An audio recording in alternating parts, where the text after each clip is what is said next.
All right, folks, I'm going to continue on with the class. So congratulations on getting through that second exam. As far as the grading goes, I I have four exams I'm giving this week. I've given two today, and then I have two more. So I'm going to grade them in order. So it just depends on how much I can get done, and so I can't give you a time when the exam will be graded, but I'll do my best to get it done as soon as possible. Certainly by the time we meet next week, my plan is to have it done. So expect that. If you get it any earlier, great. I'll let you know. All right, so we're going to move forward. So we're going to start talking about money now and then get into monetary policy. So we talked about fiscal policy and how fiscal policy can affect like the state of the economy, the equilibrium GDP. But we also talked about how fiscal policy can be sort of dangerous if we sort of depend on it too much to stabilize the economy, because in the long run, if we spend too much, that could be a problem. And we'll talk about why that's a problem later. Um, so, chapter 14 will cover money, banking, and the Federal Reserve, basically talking about what is money, how do we create money, what role do the banks play, what the Federal Reserve Bank is, how does it work. So a lot of the really important sort of mechanics of the monetary system that everybody should be aware of, just to be just like a good, well-functioning citizen. Like you should know how the central bank works and how money is controlled and the different forms that it takes, etc. So this chapter is like super valuable in terms of just practical information.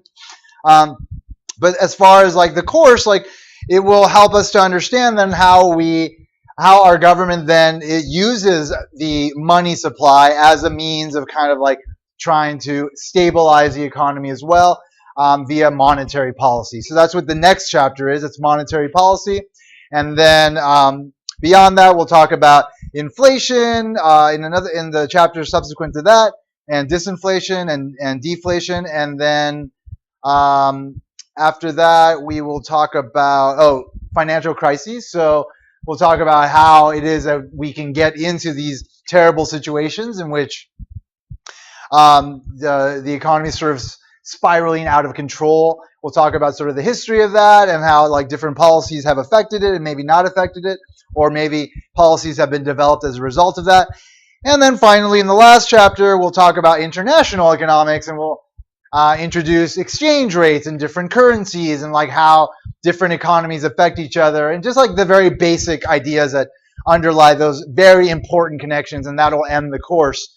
But it would behoove you to, if you're interested in all of this stuff that we're covering in this course, like to go further with that information, because that's really where like the excitement lies, like in the international economy, because we are an international economy now post the fall of the Soviet Union in 1989 with the fall of the Berlin Wall and sort of the major communist states kind of disintegrating, and then the world basically becoming this like free market capitalist society that for the first time in history has had like more interconnections than ever, due not only to these political changes that occurred, but also because of like the sophistication of our means of communication, how we can instantly affect like prices, and information can travel instantly from one country to another. All these things have created a state that the economy has never seen ever before. So although we understand a lot of it, there's a lot we don't yet understand. There's a lot of innovation that's constantly affecting it. And it's all about what's happening internationally. So if you're interested in what we're talking about in this class, and maybe like just the economy in general, even if you're not going to become an economist, maybe you're going to go into finance or business, like it would be in your best interest to understand the nature of like the international economy as much as possible beyond this course. So there are other courses that do deal specifically with that topic. So seek them out, find that information, learn more about it. All right, so that's sort of a preview of what's to come. So today I'm going to try to get through as much of chapter 14 as possible, simply because, like I said in the email that I sent out, I'd like to skip Thanksgiving week. So I'm trying to sort of guide us around that by kind of front loading the information before and afterwards. I think we meet only once afterwards. So as far as like what we have to cover, there's a decent amount of information that needs to be covered. And so I'm going to try to get through it as quickly as possible so that we can skip Thanksgiving week and everybody can have a chance to kind of get caught up and do everything that you need to do to get prepared for that final long, hard stretch through finals. Yes. I did update the syllabus. Yeah. Slightly different. I just kind of, the lecture that would have happened Thanksgiving week, I just kind of split it between the prior week and the week after.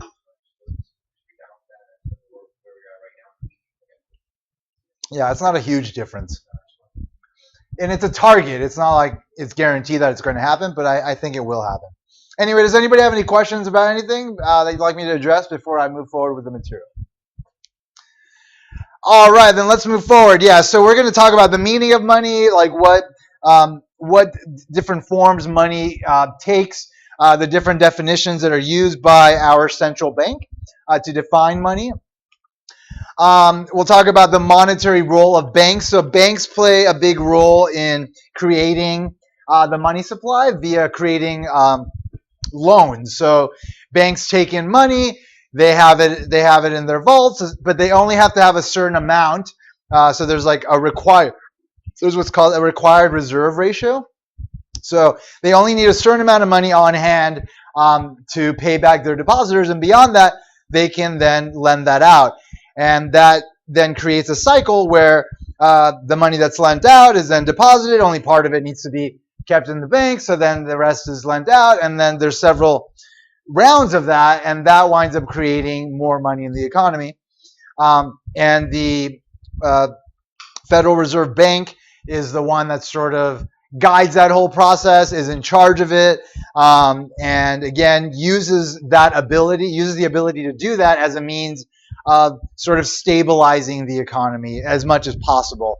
But you can wind up in a situation where the ability to do that is kind of neutered, and we'll talk about the nature of that and why that is and how we are kind of in that situation now. So that's actually in the next chapter via monetary policy. So again, here we're just introducing the basic concepts that underlie monetary policy. So we'll talk about what the money supply is and the different definitions of it, and then the evolution of the American banking system. All right, let's move past this. All right, let's talk about the meaning of money. So what is money? So money is basically anything that we all agree is money. So obviously the dollar bills that we all have in our pocket, like we all just accept that they are money. They actually are not backed by anything. There was a time where they were backed by gold, but that time ended several decades ago in the 70s.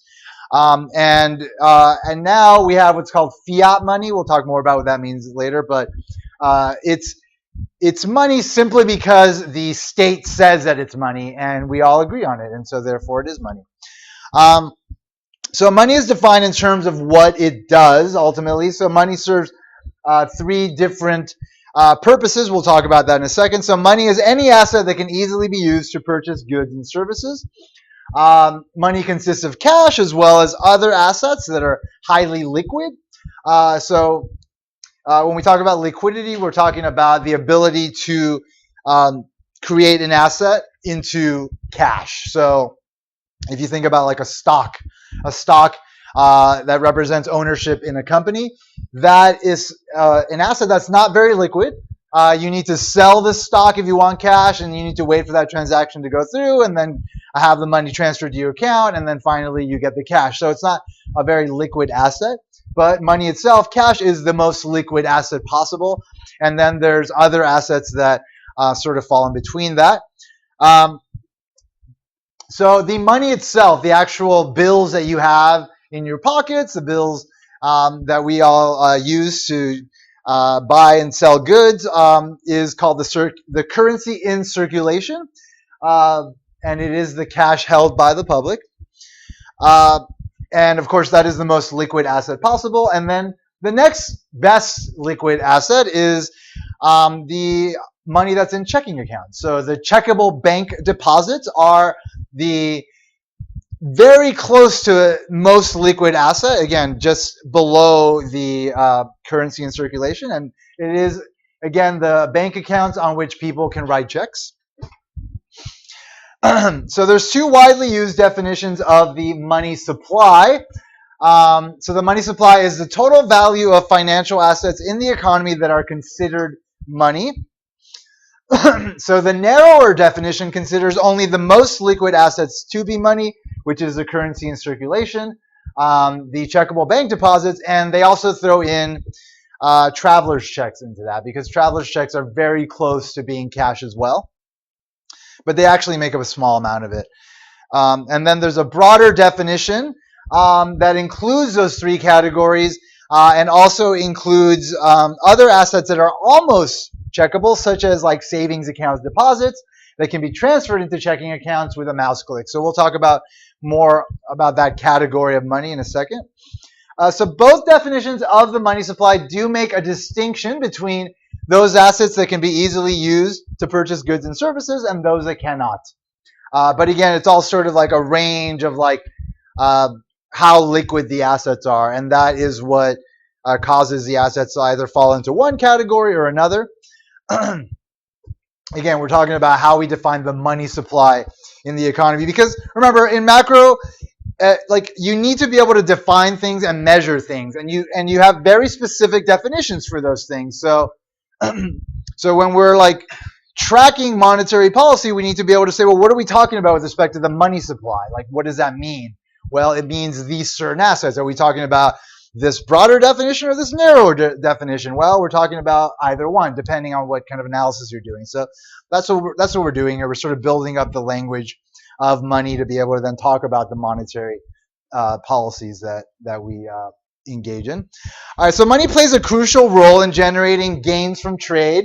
So gains from trade is, again, like one of the benefits that we have because we exist in like this like market economy. Because again, we are not specializing. I mean, we are specializing, and therefore, like everybody kind of does what they have a comparative advantage in. These are issues that we talked about early on in the course. Because of that, we're able to then like, get together and like trade the things that we create for those things that we don't create.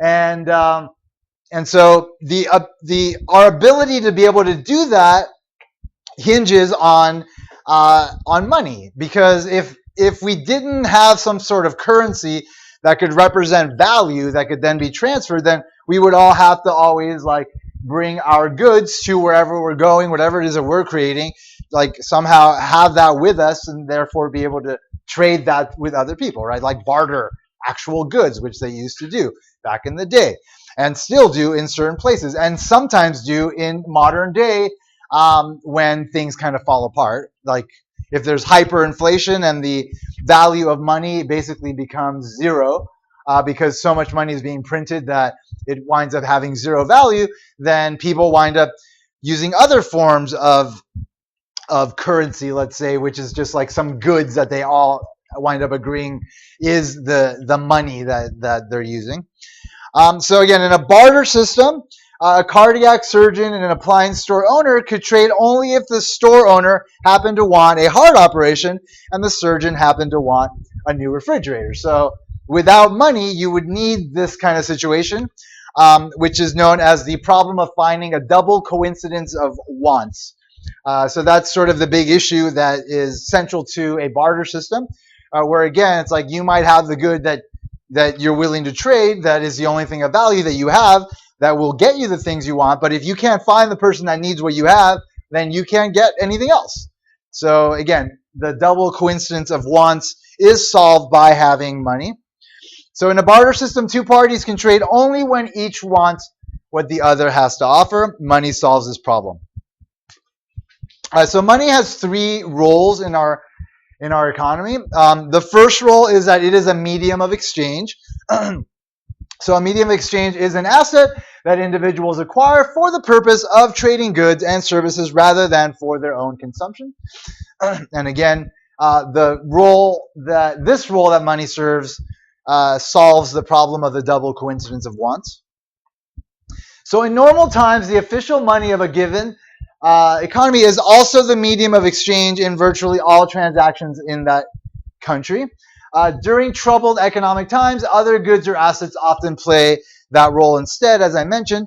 So during economic turmoil, people often turn to other countries' monies as a medium of exchange. So that's one option that people can take. Like in Argentina, like in 2000, like their currency crashed essentially, and they basically everybody was turning to the dollar and basically forgot about the peso. In a famous example, cigarettes functioned as a medium of exchange in World War II prisoner of war camps. And cigarettes are often used actually in a lot of situations where there isn't currency. And like if you think about like Russia, like Soviet Russia, when things were kind of like falling apart in the 80s because there wasn't enough of what people needed to be created. Cigarettes also serve sort of that purpose of the main source of like a store of value, a medium of exchange that kind of facilitated bartering. So a store of value is the second purpose of money. It's a means of holding purchasing power over time. So again, like people work, they earn incomes or whatever, but not everybody spends all their income all the time.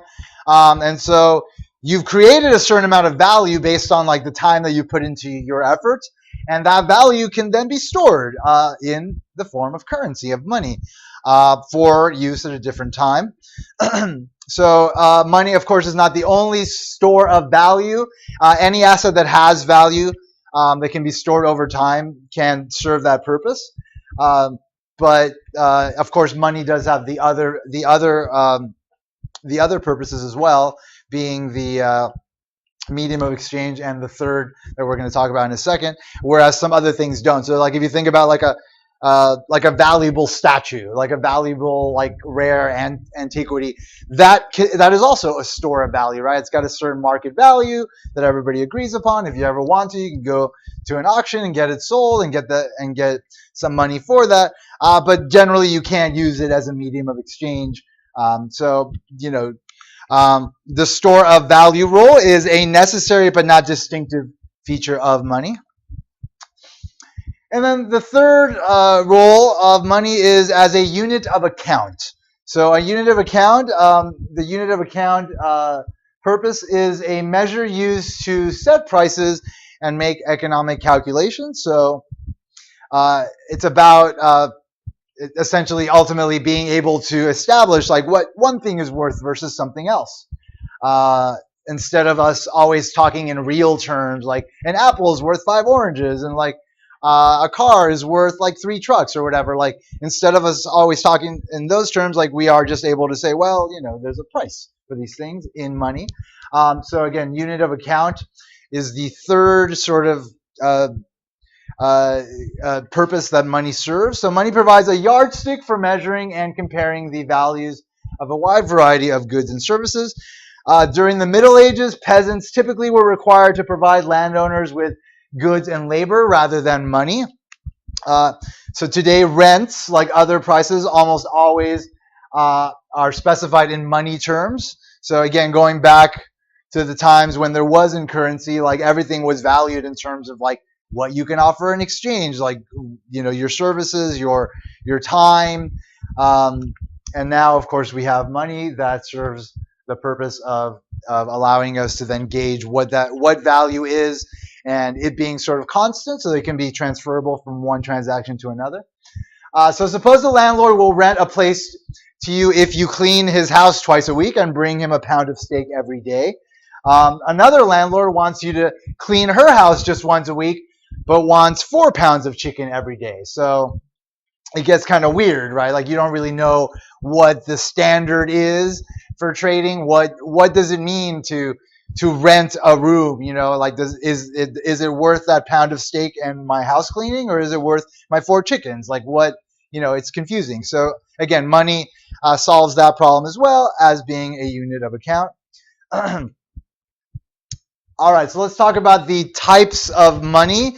that have existed and do exist. So throughout its early use, money took the form of commodity money. So early on, money was essentially just like something. It was like gold, it was silver. So commodity money is a good used as a medium of exchange that has intrinsic value in other uses. So gold obviously can be turned into like a variety of jewelry items or like anything that you can make gold out of. And so the fact that we went away from commodity money eventually is largely due to the fact that like we were sort of wasting certain resources as just using it as currency, whereas there are other uses for these things. So the alternative uses gave commodity money value independent of its role as a medium of exchange. By 1776, there was widespread use of paper money in addition to gold or silver coins. So eventually we just realized, okay, we should not be using, these commodities, but we can instead have like these bills that sort of represent our ability to trade them in for commodities if necessary. So unlike modern dollar bills, this paper money consisted of notes issued by private banks which promised to exchange their notes for gold or silver coins on demand. So that was called commodity-backed money, a medium of exchange with no intrinsic value whose ultimate value is guaranteed by a promise that it can be converted into valuable goods. So this is sort of like the evolution of money. Again, initially it was an actual commodity. It was an actual thing that could be used. And then we said, well, maybe we should not be using this thing that can be used for other things. Maybe we should just have like these legal documents that say, at any given time, you can trade it in for this thing, either gold, silver, or whatever. So again, it went from commodity money to commodity-backed money. Now, the big advantage of commodity-backed money was that it tied up fewer valuable resources, as I mentioned. Although a note issuing bank still had to keep some gold and silver on hand in case people did want to trade in their notes for the actual commodity that was backing it. It had to keep only enough to satisfy demands for redemption of its notes. So these banks that were holding the commodity, the gold, the silver, they knew that at any given time, only a certain amount of people would be actually asking for the gold and silver.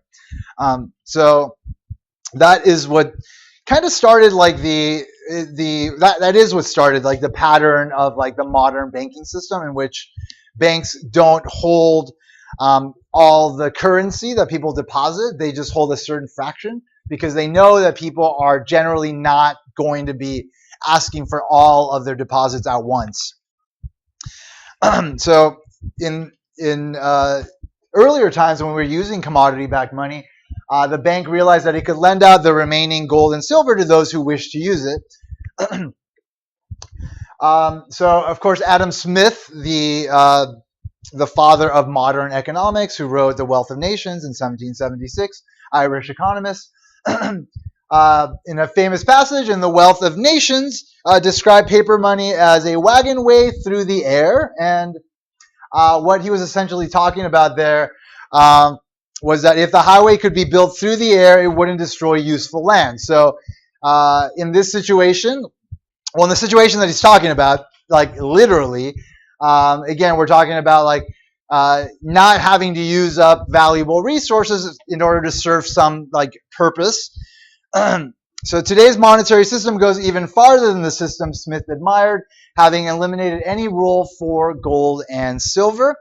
And so we have, again, like I mentioned earlier, what's called fiat money, medium of exchange whose value derives entirely from its official status as a means of payment. So the state is what establishes it as the official status, and we all agree on it. And the state itself, like the power of the state, is what backs up that that value, right? So like we all know that like the government of the United States will like provide the value that is represented by the money in some way, shape, or form.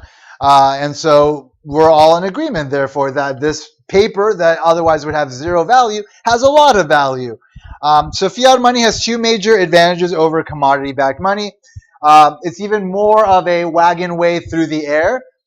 Creating it doesn't use up any real resources whatsoever beyond the paper it's printed on. So again, it's sort of the next stage of evolution of money from commodity money to commodity-backed money, and now to fiat money. So, and the second advantage is that the supply of money can be adjusted based on the needs of the economy instead of being determined by the amount of gold and silver prospectors happen to discover. So, we are when we were sort of like this like older system of just economic interactions where our money was commodity backed, then like a lot of the problems that existed as far as like the economic crises developed as a result of like certain like countries not having enough gold and silver to then fund like whatever it is they were doing, like be it their wars or just like their public spending in terms of like developing infrastructure, etc.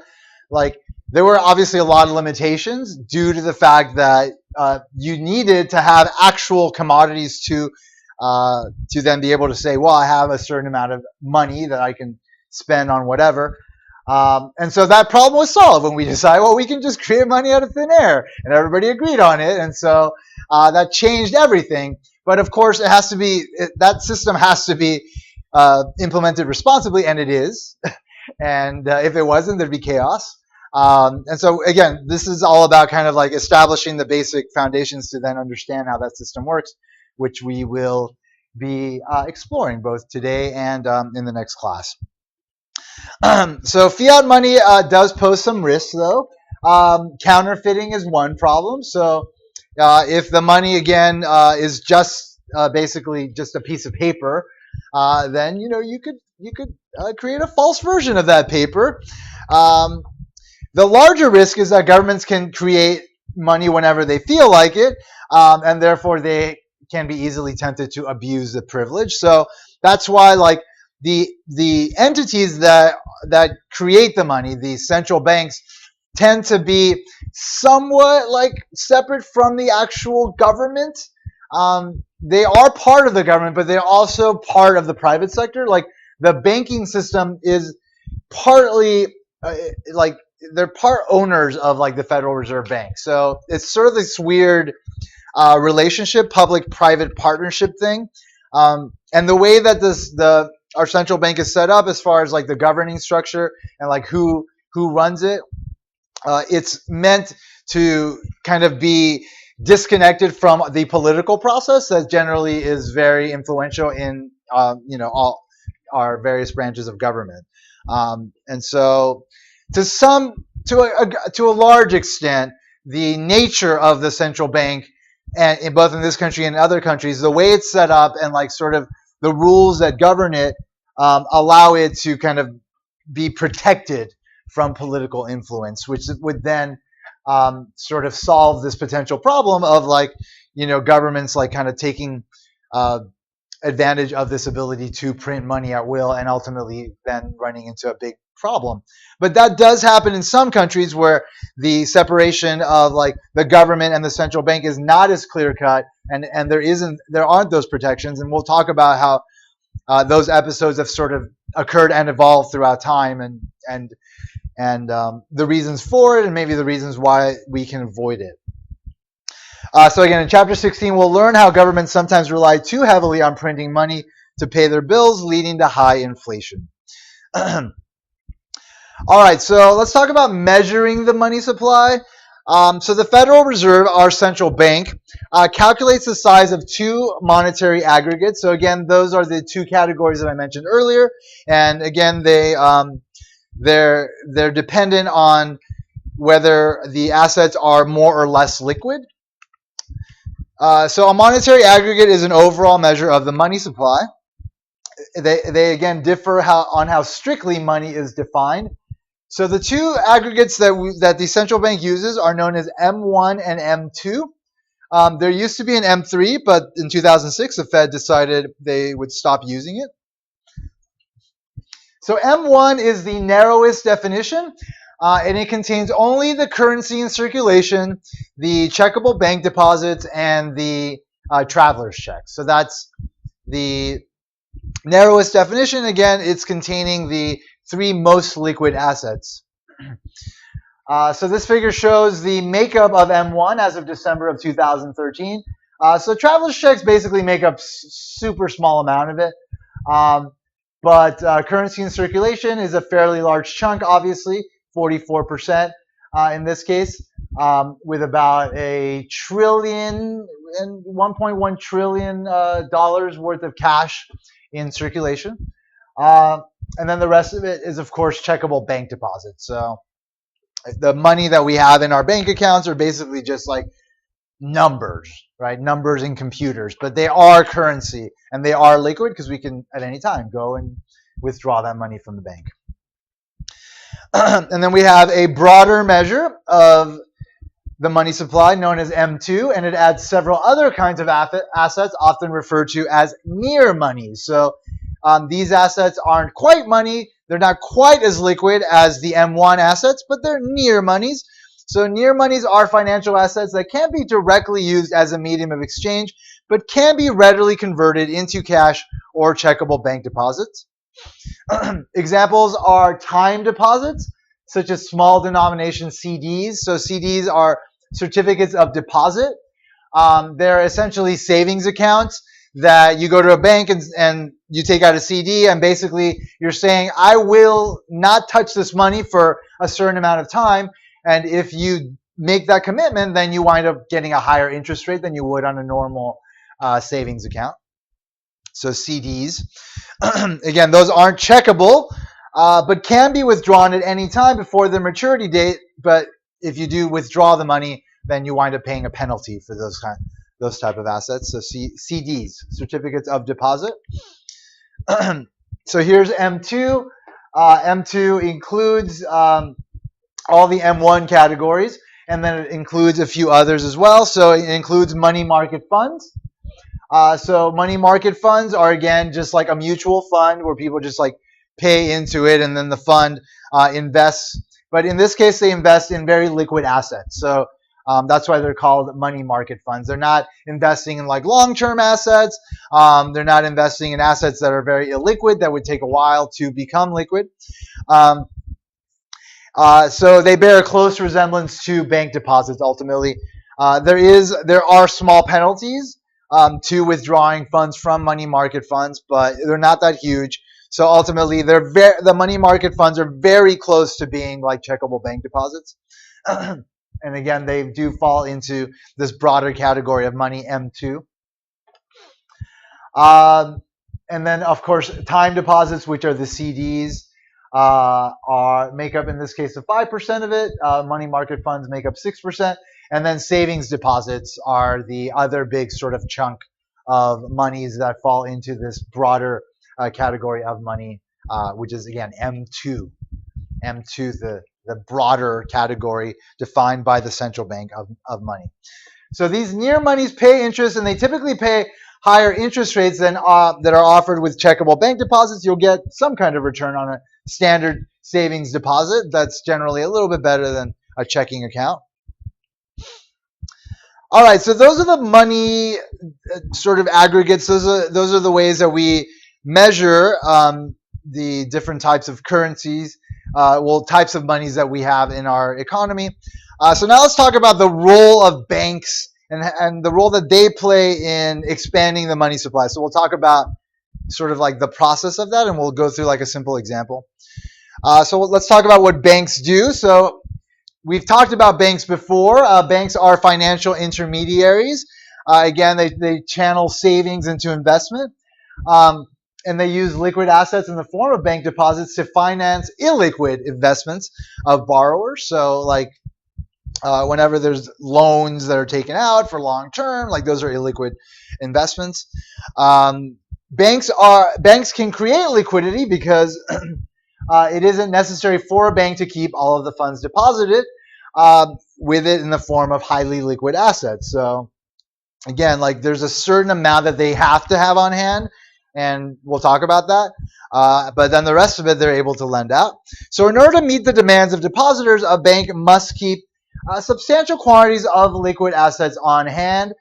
These assets take the form either of the currency in the bank vaults or deposits that are held in the bank's account at the Federal Reserve Bank. So the Federal Reserve Bank is actually made up, the Federal Reserve is made up of 12 banks. We'll talk about that when we get to the section.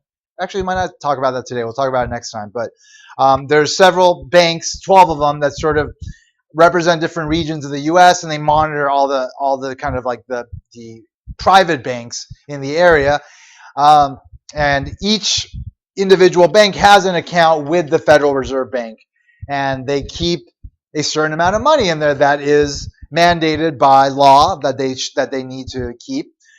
So again, there are these two different forms of assets that the banks can have, either their currency in their vaults or these reserves. So these bank reserves, by definition, are the currency banks hold in their vaults plus their deposits at the Federal Reserve. Since these funds are not held by the public, they're not considered as currency in circulation. To understand the role of banks in determining the money supply, we start by introducing a simple tool for analyzing a bank's financial position, which is a T account, which is essentially the balance sheet for a bank. A T account is a tool for analyzing a business's financial position by showing in a single table the business's assets on the left and the liabilities on the right. So this is just like a very simple example of the T account for a bank. Again, here are the assets, here are the liabilities. Loans are assets because they represent funds that those that have borrowed from the bank are expected to repay. So anytime you borrow money from the bank, you promise to pay them back. Obviously, they check your credit, they make sure you're going to pay it back. And then that contract, essentially, between you and the bank has that value, has the value of both the money that's going to be paid back and the interest. And then, of course, you take the present value of that, you discount it to the present, taking into consideration the interest rate, the opportunity cost of those funds. Deposits are liabilities because they represent funds that must ultimately be repaid to depositors. So any money that all of us put in the bank, that's our money. The banks will eventually have to pay it back. So those are liabilities for the bank.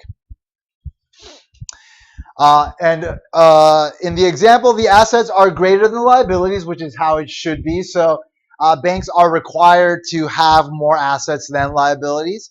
That's something that has actually been increasing, that requirement, over the last, I'd say now, 8 years since the 2008 crisis, because that was a part of why a lot of banks went under, and then some were in danger of going under. Was because their assets were not enough, essentially, to cover their liabilities, and a lot of their assets started to basically evaporate because they started to have zero value at all. We talked about how those subprime mortgages were turned into these weird assets. They were securitized as collateralized debt obligations, CDOs. Where you just took a bunch of really bad loans and you put them all together and you created an asset out of it, and then you bought and sold those, and a lot of banks kind of just had those in their as part of their assets, but it was very difficult to kind of see what was made up of, what those assets were made of, and the riskiness of them, because they were this huge bundle of loans. And so when people started defaulting on their homes, those assets started to have zero value, and then this part of the T account started to deplete.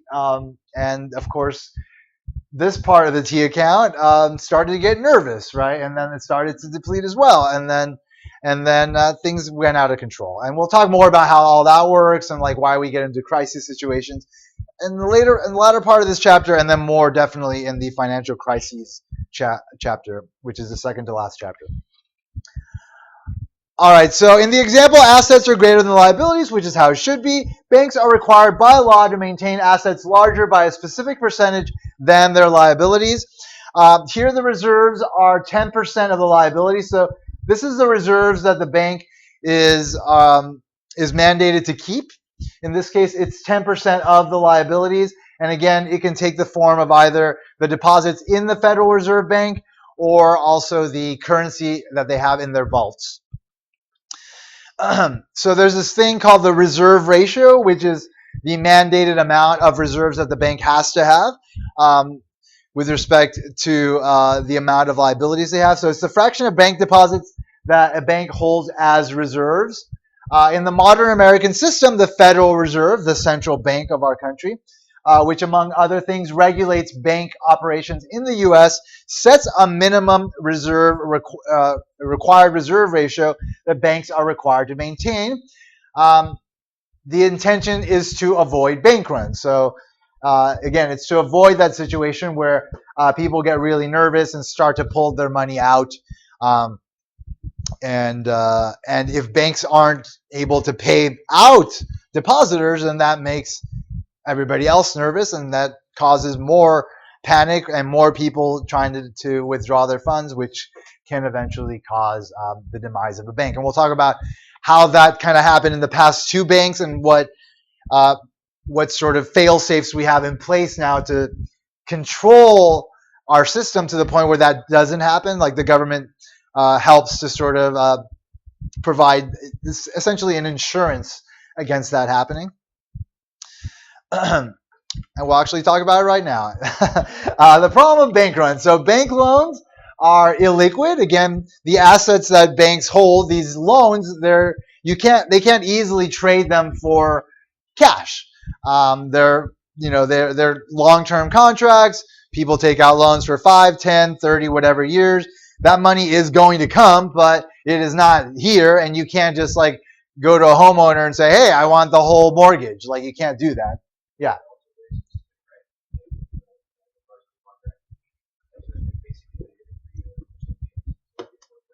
Yeah, exactly. Like it's not a generic sort of contract. It's very specific to each borrower. So like there's all sorts of conditions that have to be met at any given time that just tie up the liquidity of it, making these loans illiquid assets.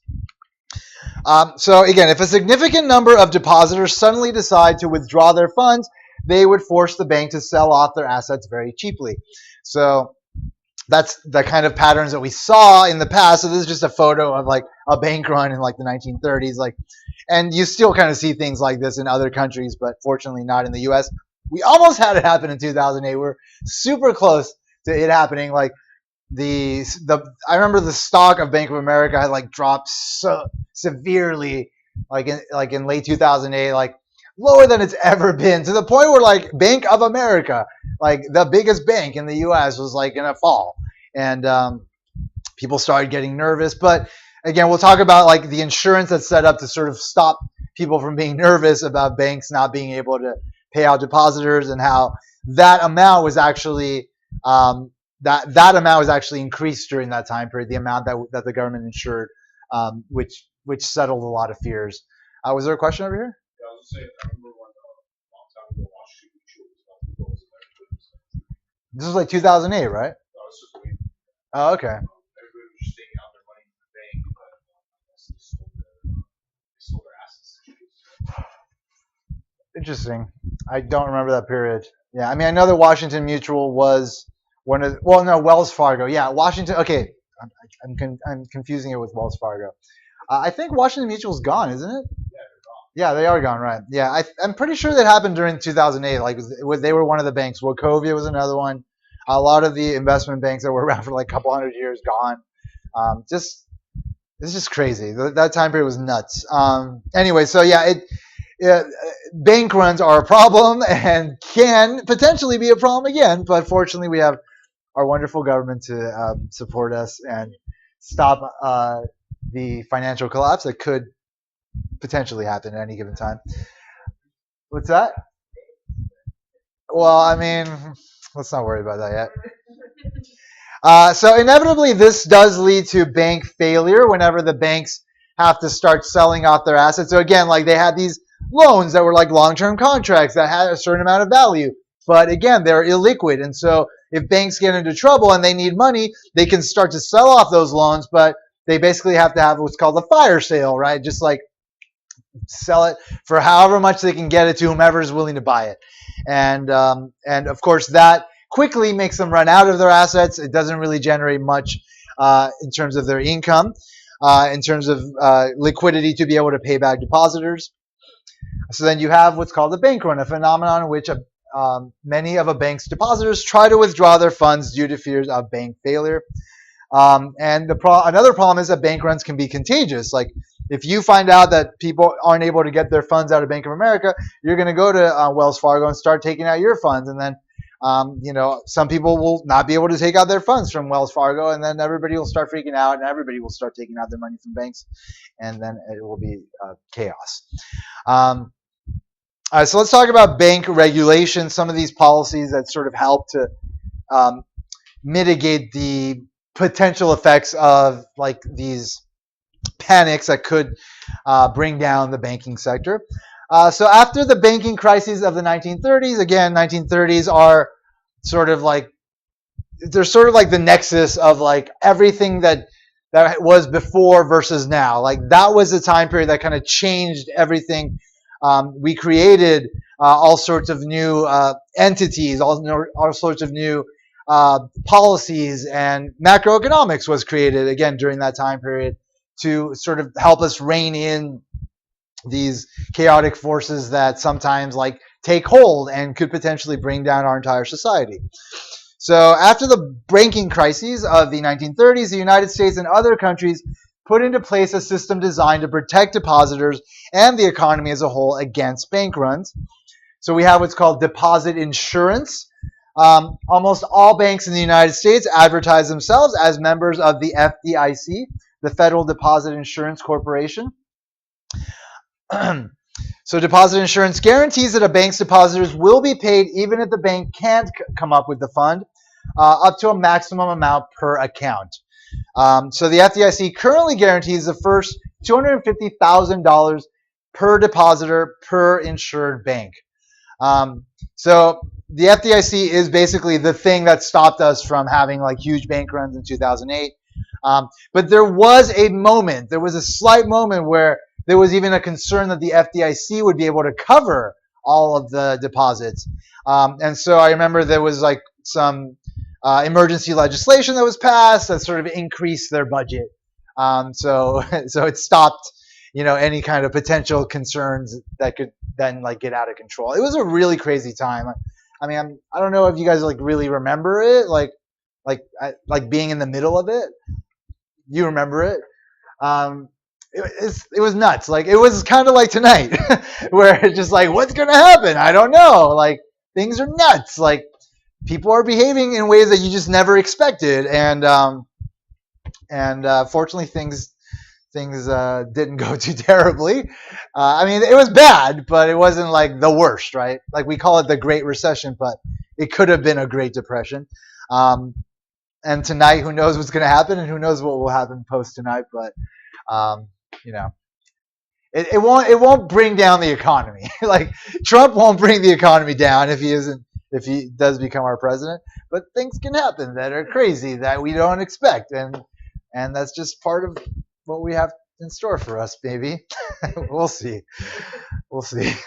Anyway, so the FDIC does guarantee quite a bit of money, so you never have to worry about bank runs. Never have to worry about like not being able to pull out your money from the banks. There were some banks that did fall in 2008, smaller banks, and the FDIC paid them out, and everybody was fine. Like people weren't rushing to the banks to pull all their money out. So the insurance also eliminates the main reason for bank runs, since depositors know their funds are safe even if a bank fails. All right. So we also have what are called capital requirements, which help us to sort of create stability within the individual banks. So deposit insurance creates a well-known incentive problem. Because banks know that the government will protect their depositors' assets. If the banks fail, then that is sort of a situation what we call in economics moral hazard, where because banks know that they have sort of the safety net, then it kind of gives them an incentive to engage in riskier activity. Um, so again, because depositors are protected from loss, they have no incentive to monitor their bank's financial health, allowing risky behavior by the bank to go undetected. To reduce the incentive for excessive risk taking, regulators require that the owners of banks hold substantially more assets than the value of bank deposits. So when we were looking at that T account, we saw that the assets surpassed the liabilities by a certain percentage, and that is the amount that percentage amount is the capital requirement. So this way, the bank will still have assets larger than its deposits, even if some of its loans go bad, and losses will accrue against the bank owner's assets, not the government. So during 2008, capital requirements were increased, and it's become sort of like a main policy goal to kind of focus on capital requirements because banks were, I mean, obviously banks don't want to have a huge amount of assets, because the more assets they have, the less sort of transactions they're able to engage in, and so obviously there's a push and pull there, but the excess of a bank's assets over its bank deposits and other liabilities is called the bank's capital. And again, the capital requirements have been increasing and are a central issue in like the European Central Bank issues that we'll talk about later in this chapter, that have sort of been also at the center of everything that happened post 2008.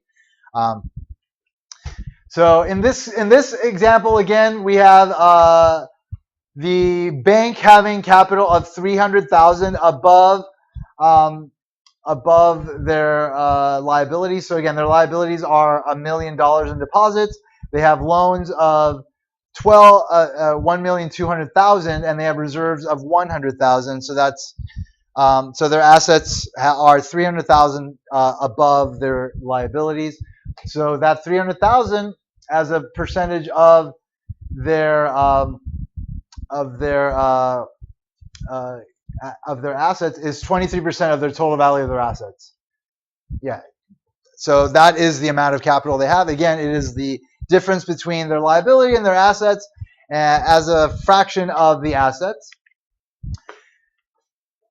In practice, banks' capital is required to equal at least 7% of the value of their assets. So that's the current capital requirement. It's 7%. It's not a lot, but it's actually more than it's been in the past, and it's been a struggle to get it to that point because, again, banks are resistant to it. They want to have lower capital requirements.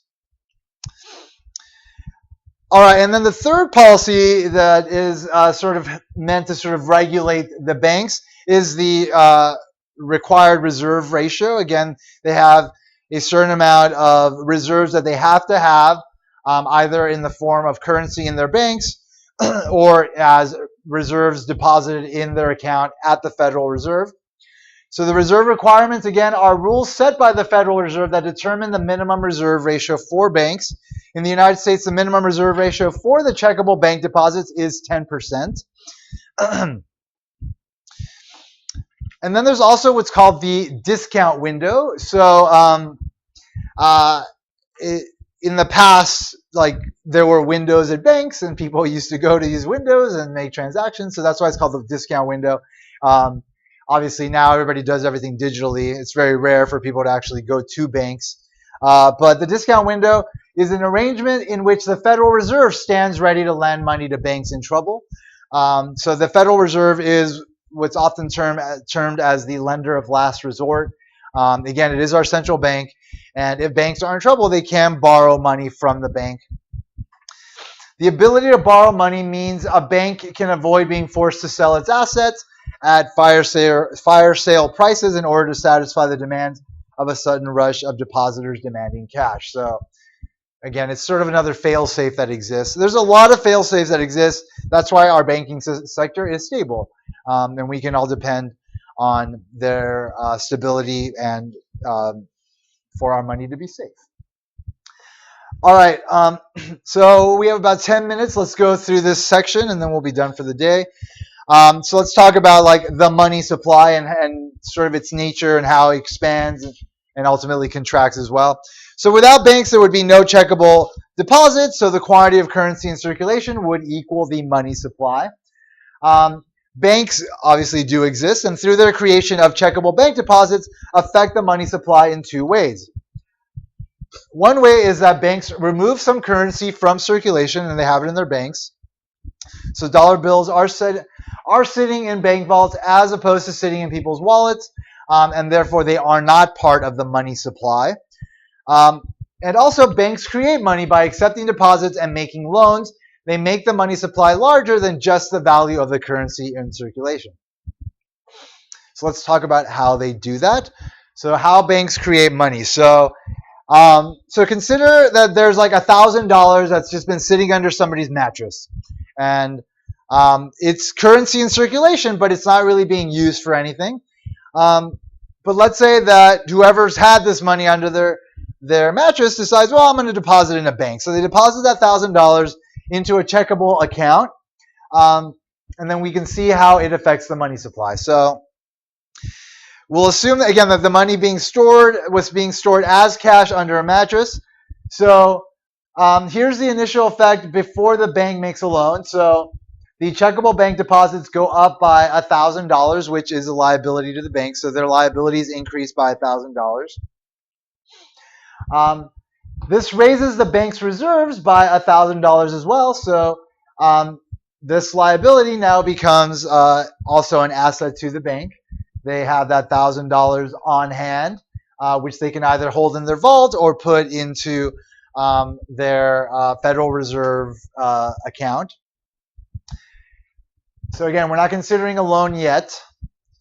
So the initial transaction has no effect on the money supply. There was money that was in circulation, and now that money is in a bank as a checkable deposit. The currency in circulation, part of the money supply, falls by $1,000, but then it becomes checkable bank deposits. So that's also part of the money supply, and it rises by the same amount.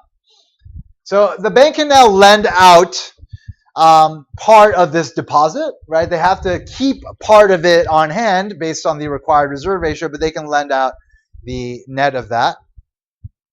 So again, if we assume that there's a 10% reserve ratio, the bank will now lend out 90% of the $1,000, which is $900. This has no effect on the deposits. So again, there's no effect on the checkable bank deposits when the bank makes a new loan. The value of the bank's assets remain the same, but the composition changes in this case. So again, they had that $1,000 in reserves. They lent out $900, and then they wind up losing, of course, that $900 from their reserves, leaving $100 as reserves. So by lending the $900 out, the bank increased the money supply. So there was that $1,000 that was deposited in their account, which is still there, like it's money that can be withdrawn.